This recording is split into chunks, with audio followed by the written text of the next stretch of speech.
ریوبریا سروک امریکا دونالد ترامپ و چکن گران رادستی هزن کردان لسوریا بکد لدما هزن سوریا دموکرات یا پرانیا و کرد نزیک حوانگه ها قایم یا چکدارین تروریستین دولت اسلامی داعش دبن.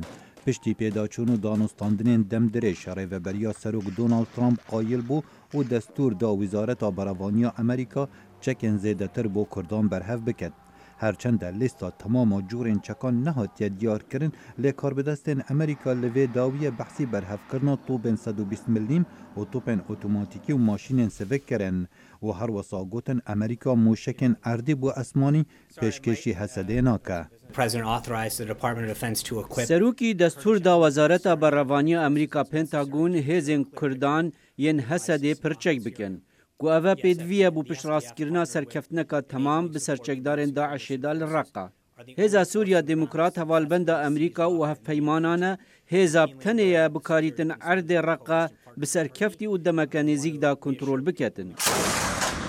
امریکا هزن کردن سوریه به هزا خودان هر باندور و حوالبند سرکی دشار دجی داعش دمینه لدما ترکیه یپکه با بال پارتیا کارکرین کردستان پککه لسوریه دبینه و به تیرورست ناو دکه.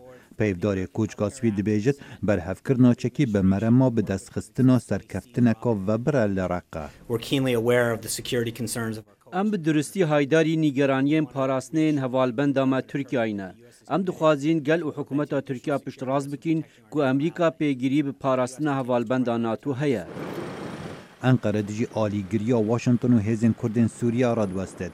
کار بدستین امریکا دبیجن ام به درستی لناراحتین ترکیه تدگهین ام پیگیری هم بر اولهی ترکیه هیا. لیپیناچ داخویانین کار بدستین امریکا دل ترکیه نرم بکه. جیگری سروک وزیر ترکیه نوردین جانکلی دبیجتن بریارا ریوبریا سروک دونالد ترامپ درباره پرچک کرنا حسده قبولی پینا کرن.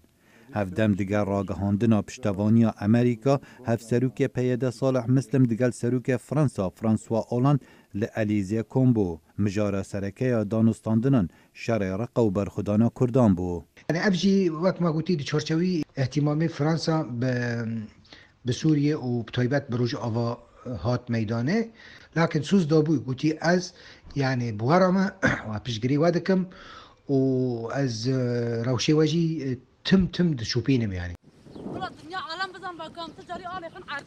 لداویا مها چارا بوری فروکن لشکری ترکیه چندین منگهن یپگه لباکور سوریا کرنا آرماج و امریکا ناچار بو هزان لسر سنور سوریا دیگل ترکیه بلاو بکد. ناراضی بونا ترکیه لسر حلویست امریکا و ببتا مجارا سرکه یا دانستاندن هفتیا بید دناو برا سروک ترکیه رجب طیب اردوگان و سروک امریکا دونالد ترامپ. خالد فتاح دنگ امریکا.